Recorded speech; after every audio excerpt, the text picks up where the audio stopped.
Sa ngalan po ng ating Panginoong Hesus, magandang umaga po sa inyo lahat. Tayo po ay nasa aklat po ng Joshua. Chapter 1 po tayo. Verse 1. Basahin po natin. Now, after the death of Moses, the servant of the Lord, it came to pass that the Lord spake unto Moses, or to Joshua the son of Nun, Moses' minister, saying, Moses, my servant, is dead. Nung nagsalita ang Diyos kay Joshua, patay na si Moises. Amen? Moses, my servant, is dead. Now therefore, arise, go over this Jordan, thou and all these people, unto the land which I do give to them, even unto the children of Israel. Ang utos ng Diyos kay Joshua, namatay na ang aking lingkod na si Moses. Kaya, bumangon ka at ikaw ay tumawid mula sa Jordan na ito, ikaw at ang bayan doon sa lupa na aking ibibigay sa kanila, wala iba ang anak ni Israel.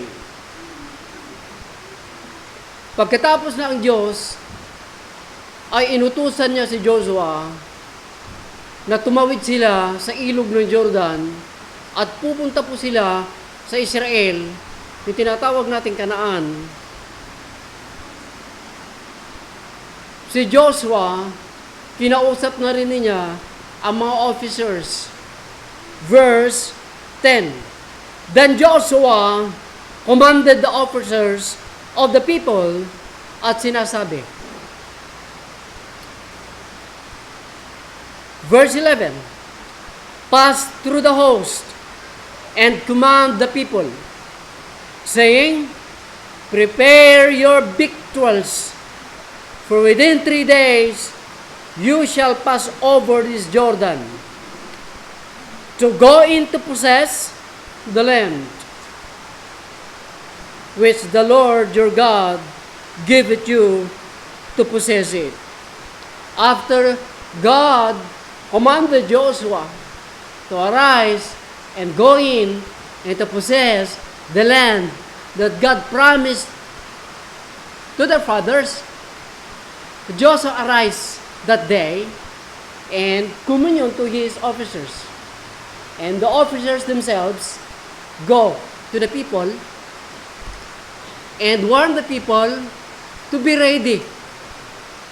At sa 3 araw na preparasyon, ayon kay Joshua, tatawid tayo sa ilog ng Jordan at pupunta tayo sa lupa na ipinangako ng Diyos sa ating mga magulang. Isang maikling mensahe sa aking palagay na ito. Yung tumawid tayo at pumunta tayo sa napakainam na lugar. Yun naman yung message ng Diyos kay Joshua. Tumawid ka at puntahan mo yung napakainam na lugar.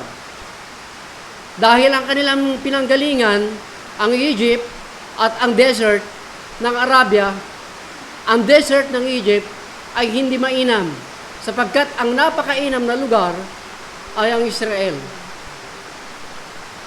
Ay sinasabi ng Diyos kay Joshua, tumawid ka, Joshua, kasama mo ang mga taong ito.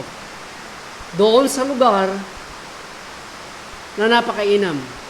Doon sa lugar na ipinangako ko sa kanilang mga magulang. Unang-unang makikita natin dito ang Diyos ang nagnanais na ang bansang Israel ay makatawid doon sa lugar na napakainam. Amen? Para po sa ating kaalaman, yung utos ng Diyos kay Joshua na tumawid at mapunta sa lugar na napakainam ay pangalawang beses na ito na tinangkaan ng Diyos na ang bansang Israel ay sana ay makatawid sa Jordan na ito. I repeat, itong utos ng Diyos kay Joshua na dalhin ang tao doon sa Israel, tumawid sa ilog ng Jordan, ay pangalawang beses na ito. Yung first attempt ng Diyos na sana ay tumawid sila noon sa leadership ni Joshua, failure ang Diyos. Amen? Nabigo ang Diyos na ang bansang Israel ay tumawid sa ilog ng Jordan at pumunta doon sa napakainam na lugar sa pamumuno ni Moses noon. Maalala natin, nung si Moises at ang bayan ay nasa Jordan din.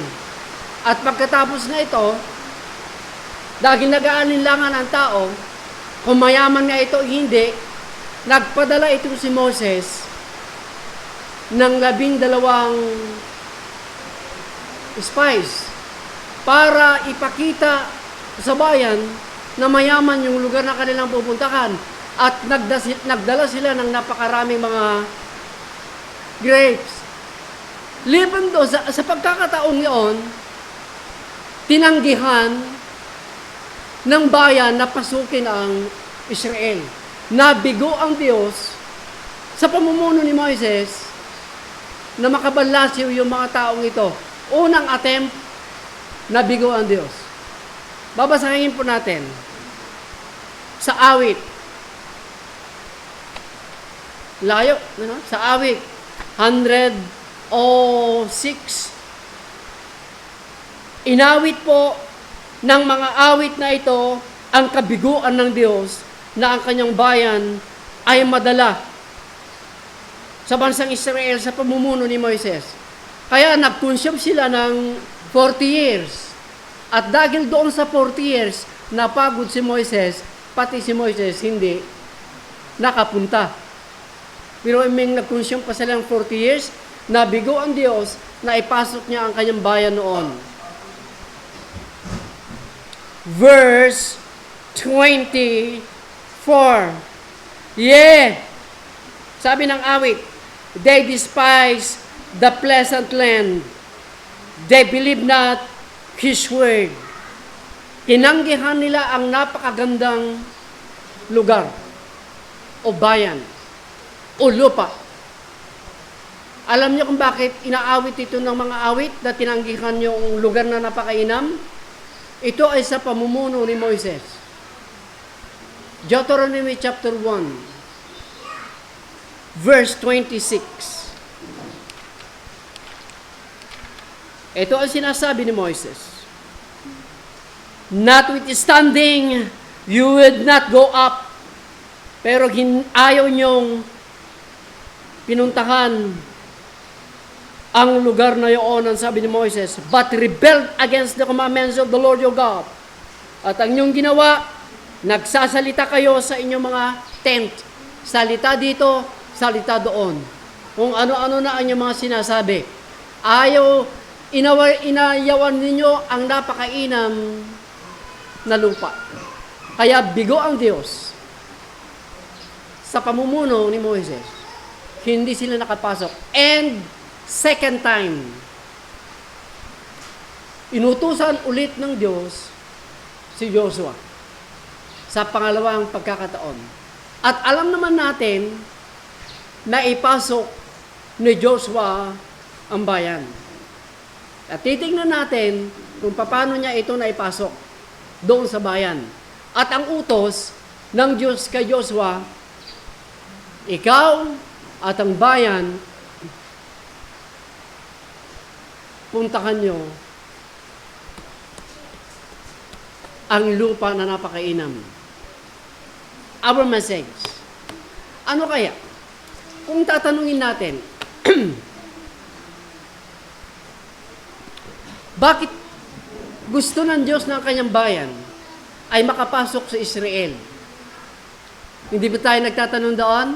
Bakit ang kanyang bayan sinikap ng Diyos na mailagay o maipasok niya ang kanyang bayan sa Israel? Unang-unang mababasa po natin dito kung bakit nagsikap ang Diyos ng pangalawang pagkakataon, Joshua. Kung bakit gustong-gusto niya ang kanyang bayan ay mapunta roon. Chapter 1 and verse 2. Moses, my servant, is dead, said the Lord to Joshua. Therefore arise, go over to Jordan, thou and all these people, unto the land which I do give unto them, even the children of Israel. Pag-aari ito ng Israel. And this is because God promised to their fathers. Di ba nangako ang Diyos na bibigyan itong si Abraham ng isang napakainam na bansa? At ito ang isa sa mga rason na makikita natin na sinisikap ng Diyos na ilagay ang kanyang bayan doon sa Israel sapagkat ito ang promise ng Diyos. Bakit? Nagsikap ang Diyos. Na kahit hindi naman karapat-dapat na ipasok yung mga tao doon dahil alam naman ng Diyos na muli ay maghihimagsik ang kanyang bayan sa Israel, basta tutuparin niya yung promise ng Diyos kay Abraham na ibibigay niya ang bansang ito. Amen? Ngayon, dahil nilalagyan ko nga ng buhay ito kung bakit ang Diyos ay nagsisikap na papasukin ang kanyang bayan. Gusto niyang mailagay doon, maipwesto ang kanyang bayan sa Israel para maipwesto niya ang kanyang salita sa bansang Israel. Yan ang unang-una na mahalagang bagay. Para maipwesto ng Diyos ang kanyang salita sa Israel, kung saan mula sa Israel, makikita na ninyo, mula sa Jerusalem, manggagaling ang salita ng kaligtasan. Amen? Sa bansang Israel. At libon doon sa maipwesto niya ang kanyang salita sa bansang Israel, ay upang matupad ang pangako ng Diyos kay Abraham, na gagawin niyang isang napakalaking bansa at gagawin niyang pagpapala sa lahat ng bansa. Dahil doon sa bansang Israel, dito uusbong ang Misaya. Amen? At dito maghahari ang Misaya. At doon sa uusbong ang Misaya na si Kristo. At sa pagitan ng ang Misaya ito na si Jesus ay maghahari sa 1,000 taon. Doon sa pagitan nito, dahil doon ang Misaya ay mamamatay. Amen? Kung sakasakaling may magtatanong po sa inyo, brethren, na kung bakit ang Diyos sinikat niya na ang kanyang bayan ay mailagay doon sa Israel. Kung titignan nyo ang mapa, ang Israel, napalibutan siya ng napakalalaking bansa. Ang Arabia, ang Egypt, ang Babylon, ano pa yung mga nasa, o ang Turkey nandito, tapos yung media nandito, tapos yung Persia, ang laki-laki rin. Doon makikita mo ang liit, parang Pilipinas lang ang Israel. Ngunit doon sa liit ng bansang ito, dito niya ipunesto ang mga Hudyo. Para doon, ang sinasabi ng banal na kasulatan, Abraham, I will bless thee. I will make thee a nation. And I will bless all nations by you. And to those who curse you, I will curse. And to those who bless you, I will bless. Doon sa Israel, ito niya gagawin. Kaya, yung pagiging isang malaking bansa ay nangyari. Yung pagiging isang mapagpalang Abraham ay nangyari sa pamagitan ni Kristo Jesus. Amen? Kaya yung kaligtasan na nais ng Diyos na maipwesto niya sa Jerusalem, ito ay sa Israel, nangyari na ito. At hanggang sa abutan tayo, ng promise ng Diyos kay Abraham. At higit sa lahat, kung titignan nyo ang dahilan kung bakit nagsikap pangalawang beses na sinikip ng Diyos na ipasok ang kanyang bayan, ay para mapagsilbihan nila ang Diyos sa bansang iyon ng may katotohanan, at ito'y sa pamamagitan ng Espiritu. Hindi nila kayang mapaglingkuran ng Diyos doon sa Egypt o sa anumang bansa, sapagkat ang mga bansa na nakapalibot sa kanila, higit sa lahat ang Egypt na pinagmulan ay sumasamba sa Diyos-Diyosan. At doon sa Israel, pinapasok ng Diyos ang kanyang bayan para doon madalisay ang kanilang pagsasamba at pagsisilbi sa Diyos. At doon na rin dadami ang tao ng Diyos.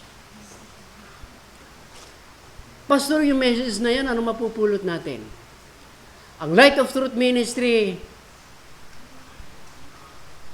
dahil ang dahilan unang-una sa lahat kung bakit ang Diyos sinikap niyang madala ang kanyang bayan doon ay dahil ito sa spiritual na bagay.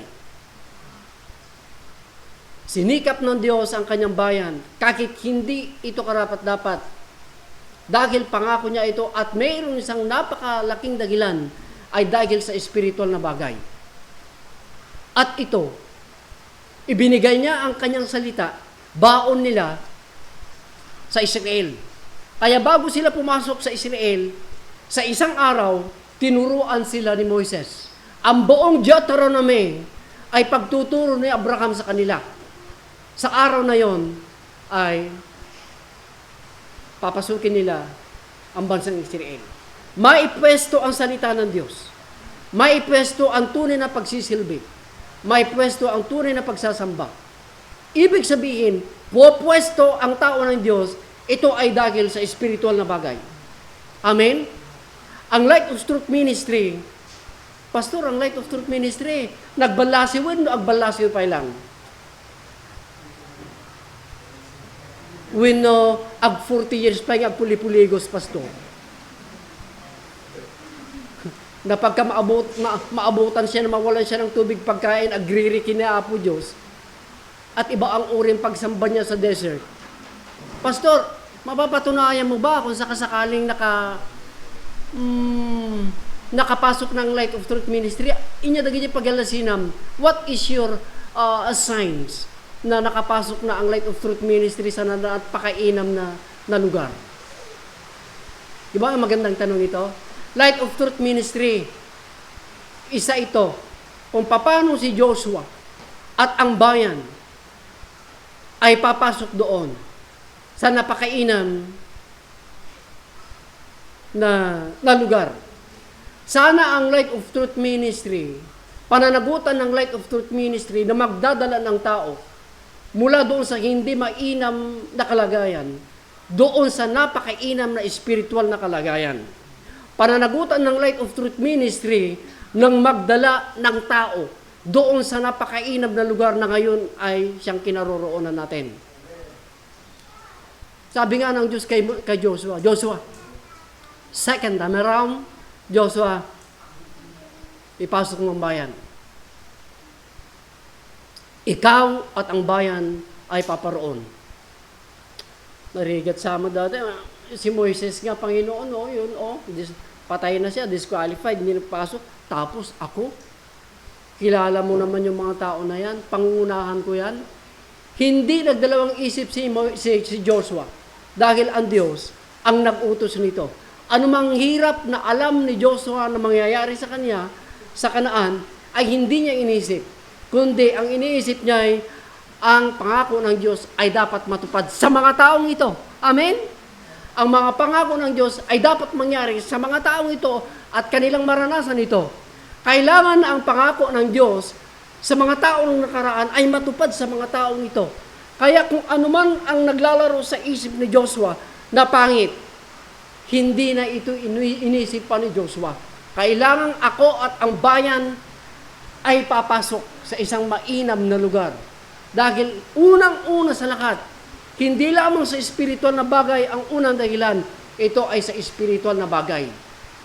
Light of Truth Ministry. Pastor, Nakabalasiw yun, nagbalasiw pa yun. Titignan natin. Pagka ang isang iglesia ay nasa tamang katuruan, nakabalasiw tayo iyan tirong doctrine. At ang Kanaan ang kinaroroonan ng tunay na katuruan ng Diyos. At alam naman natin, iwanan ko sa dalito. At dahil sila ay nakatawid doon, kasama si Joshua, makapagbibigay ka ba, pastor, ng mga dahilan kung bakit ang bayan at si Joshua ay nandoon sa bansang Israel? Ito ang maipapakita ko po sa inyo. Dahil ang bayan, kahit papano, nung inutusan ni Joshua ang mga officers at ang bayan, ganito ang kanilang sinasabi. Kung bakit sila nakapasok, ipapakita ko po sa inyo. At dadayta nga panawan, very supportive sila doon sa hamon ng Diyos. At ang hamon ni Joshua, na sila, mula sa araw na yon, ay tatawid sila. Na kahit noon ay failure sila, na malalaki ang mga tao doon, at ang mga walls doon ay lubhang napakataas, ay hindi nila inisip noon. Kung noon natakot sila at inisip nila yung panganib na kanilang susuugin doon at alam nila na maraming buhay ang mabubuwis doon sa kanila, umatras sila noon. Ngunit sa pangalawang pagkakataon, hindi na nila ito ginawa. At ang makikita natin ngayon sa leadership ni Joshua, ang sabi ng tao sa kanya. Verse 12. Nang pagkatapos, makapag-prepare silang lahat.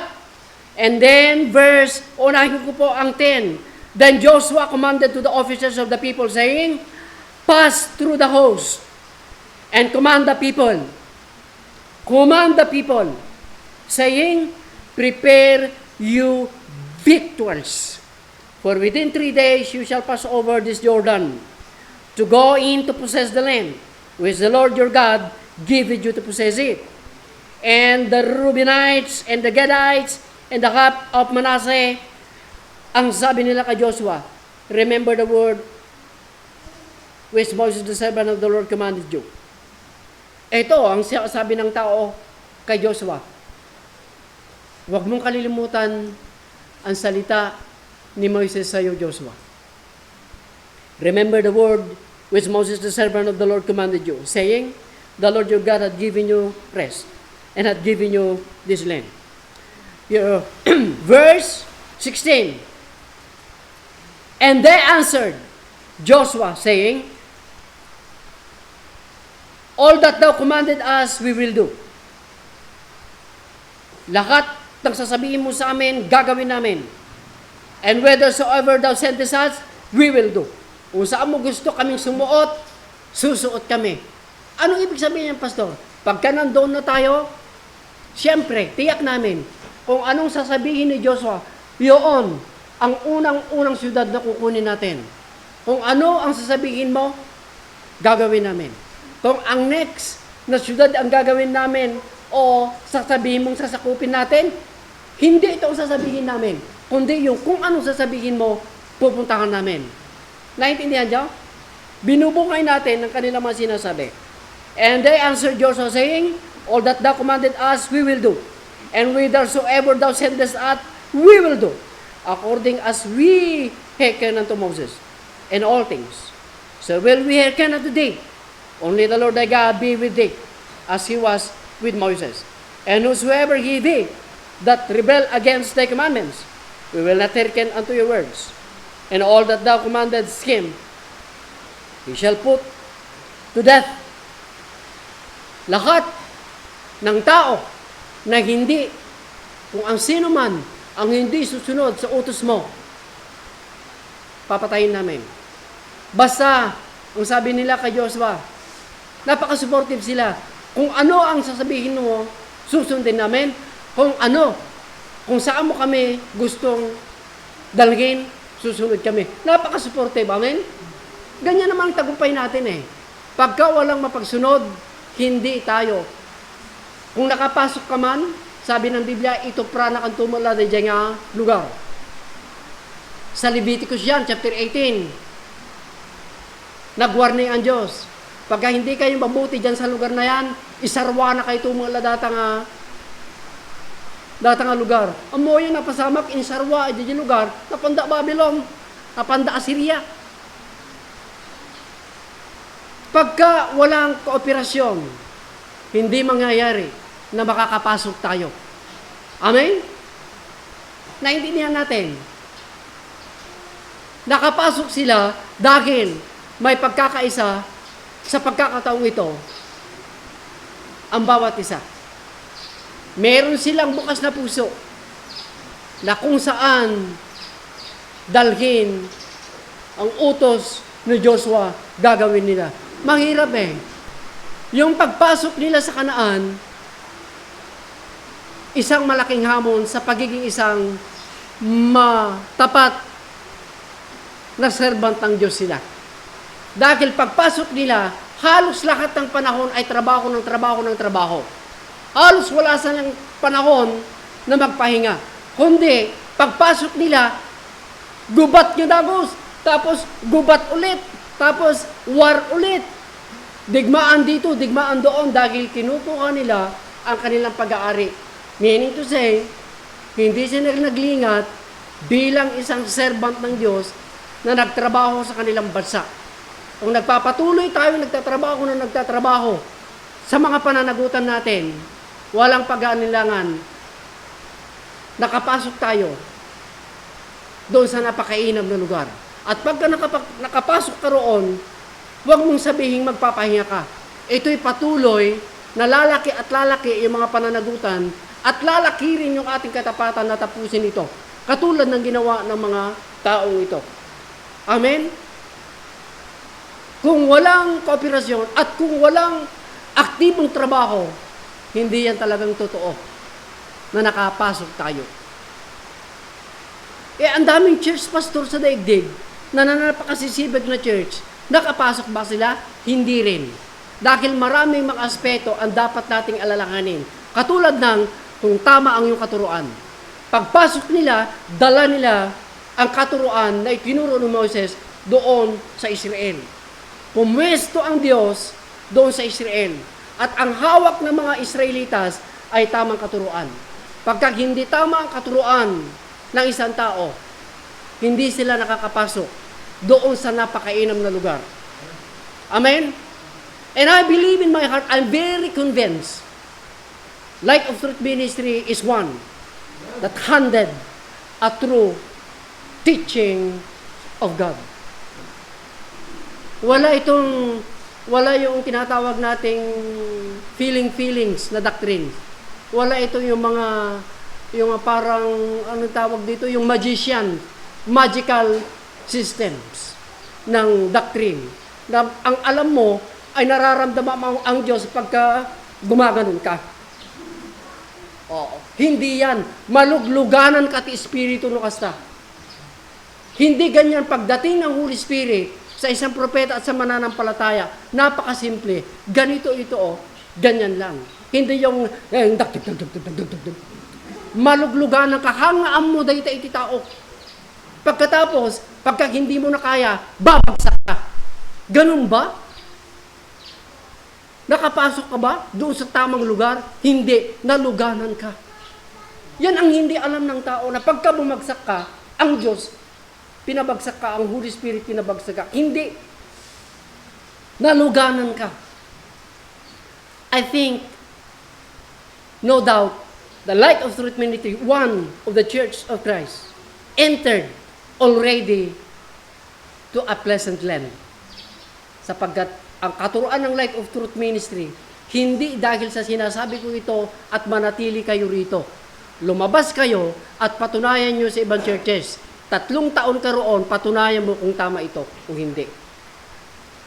Pero binibigyan ko lamang kayo ng assurance sa taon ng aking pagpapagal na patunayan ko ito. Dahil kung hindi ko na napatunayan, unang-una ako mapapahamak. Tama? Ngayon, brethren, yung kooperasyon ng isang tao, unang isang grupo, ang nagbibigay ng tagumpay, unang-una sa Israelitas kung bakit sila naroon. Noong una, ayaw nilang pasukin. Pero sa pangalawang pagkakataon, nandito ang kanilang salita. Sige, Joshua, kung sino sa amin ang hindi susunod sa iyo, sigurado papatayin namin. Ang salitang ito ang nagpapatunay kay Joshua na kasama niya ang bayan na tatawid. Amen? At susuporta sila doon sa Israel, anuman ang kanyang utos. Okay na ba tayo doon? Pangalawa, kailangan ng isang church ni katulad na Joshua. Ganito ang sabi ng Diyos kay Joshua. Verse 2, Moses, my servant, is dead. Chapter 1. Now therefore arise, go over this Jordan, thou and all these people, unto the land which I do give unto them, to the children of Israel. Verse 6. Ay, ganun ba, Panginoon? Hindi ganun si Joshua. Kung ganun, wait lang po kausapin ko ang mga officers. Pumanlasil tayo ka no? Una ni Apo Diyos. Doon hindi ganun kadali. Ang sabi ng Diyos kay Joshua, be strong of a good courage, for unto these people shall thou divide for an inheritance of the land, which I swear unto their fathers to give them. Joshua, ganito yan. Magpakalakas ka at magpakatapang ka, sapagkat ikaw ang magbibigay, magiging katuparan na ang bansang Israel, ang Kanaan na yan, sa 12 tribes na yan, hati-hatiin mo yan. Yung isang bansa, gawin mong 12. Kaya ang gawin mo, hindi madali yan, Joshua. Magpakatapang ka at ikaw ay magpakalakas. Dahil ang haharapin ni Joshua ay digmaan, hindi sa pamagitan ng computer na maghapon, ganon. Hindi, face to face, talim ng sword ang kapalit nito. At ang lumilipad na mga pana sa gabi at araw. Pagkagabi, may apoy. Pagka-araw, may apoy ang mga pana.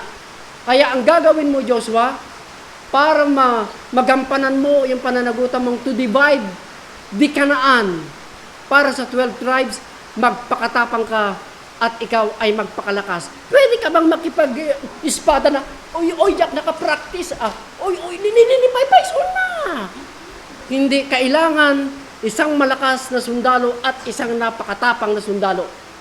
Na kahit marami kang makikitang mga kaaway, kaysa sa bilang mo, dahil matapang ka, parang sinasabi mo, kaya ko ang 100. I-separate nyo ang 100, akin yung 100. Sa inyo na ang 30. Si Joshua ay napakatapang at napakalakas. Kailangan ng isang leader na katulad ni Joshua ang magdadala sa isang church, sa isang totoong lugar, na doon makapagsisilbi ang church, na doon magkakaroon ng tamang doktrina ang church, at makapagsamba ang iglesia sa totoo at sa espiritual na bagay, katulad ni Joshua na malakas at matapang. Ang hirap yata yung hindi ka mananghalian. Ang hirap. Kailangan ng isang matapang na leader. Hindi tinitignan kung anong kapahamakan meron sa kinabukasan. Nus si kayo jesyak. Kisyak kayo. Kitagsukat tayo.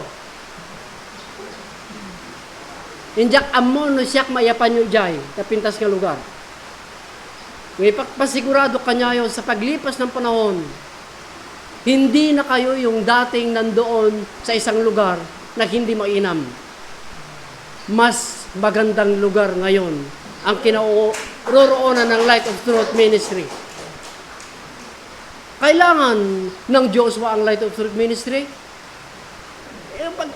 pagka wala katulad ni Joshua, na responsabling Joshua, hindi mangyayari ang panagbalasiw at maitalaga doon sa tamang lugar na napakainam.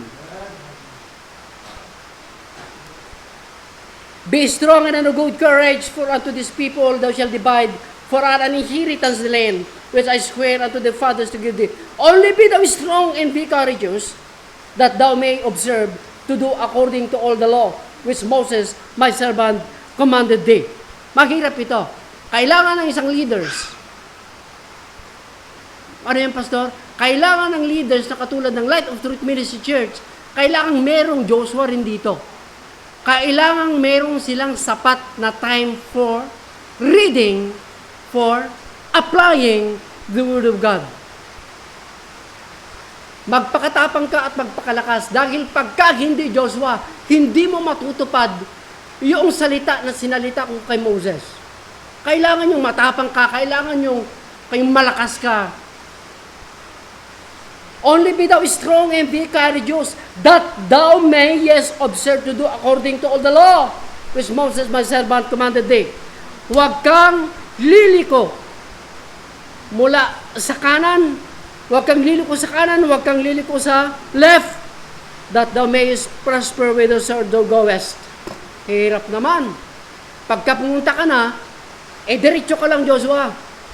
Huwag kang liliko sa left. Pagka nakita mo ang digmaan ay very severe na, maghirap ng mapagtagumpayan, huwag kang liliko sa titikanigidan, maghirap na yan.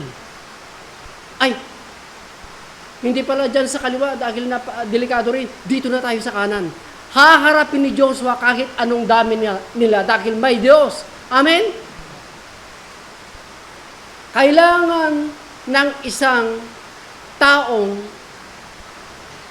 may panahon sa salita ng Diyos. This book of the law, verse 8, shall not depart out of thy mouth, but thou shalt meditate therein day and night, that thou mayest observe to do according to all that is written. For then thou shalt make thy ways prosperous, and thou shalt have a good success. At yung daan mo, mapapaganda mo. Yung digmaan nakaharapin mo, at yung digmaan na yan ang pamamaraan ko at pamamaraan nyo para ang lupa ay mapa sa inyo. Ito ay ang salita ng Diyos. Obserbahan mong mabuti, ituro mong mabuti sa bayan. Kaya ang tamang katuruan hawak ni Joshua. Kaya ang responsibilidad na magturo sa bayan, hawak ni Joshua. Dahil ito ang kanyang tagumpay at ang tagumpay ng bayan. Kaya ang sinasabi ng Diyos, pag-aralan mong mabuti sa gabit araw. Walang pahinga. Naka full-time si Joshua sa mga batas ni Moises. Gabi at araw ito. Pagka meron tayong mga leaders sa Light of Truth Ministry, walang pag-anilangan. Sa araw ng bukas, mas maganda ulit yung ating lugar. Dahil ang nagpapaganda at nagbibigay ng tagumpay totally sa atin ay ang mailugar natin ang salita ng Diyos doon sa napakatibay na lugar para sa atin. Katulad ni Joshua. Amen? Yung Jack Amon to, namatayak to. At dati ko na nga rin na apo Diyos din ito Ezekiel kang Jeremiah. No kasano nagkita tao, ang paparehas dan ka nagiti papadi. Kung ano ang mapapari, ganun na rin ang mga tao. Kung ano na yung kalagayan ng tao na walang hindi interesado sa salita ng Diyos, ganun na rin ang mga tagapagturong mga pari noon. Hindi na rin interesado sa salita ng Diyos. At yun yung ipinapanalangin ko sa Diyos after my death. Sana huwag hayaan ng Diyos ng walang mga tapat na leaders. Pero maganda ito na medyo mapapaglaruan natin sa isip natin. Brethren, hindi ba mahirap intindihin ito? O napakadali lang? Light of Truth Ministry, ako, kayo, dapat may lugar natin ang ating sarili sa napakainam na lugar. Ikaw at ako, magbibigay ng panahon. Amen? Susuporta ako sa inyo, susuporta kayo sa akin para mangyari ito. Kung hindi pa tayo nakalampas sikapin nating makalampas sa mga hadlang na yan. At kung nandun na tayo, panatilihin natin ang kalinisan natin para hindi tayo sa isang araw ay babagsak tayo doon sa lugar na napakainam at hindi na natin mapapakinabangan pa. I-maintain natin kung ano na ngayon yung kalagayan natin sa Diyos. Yung tayo ay banal. Yung tayo ay may tiwala sa Diyos. Kung loobin ng Diyos na may part 2 ito, we will try. Pagpalain po kayo ng Diyos, brethren.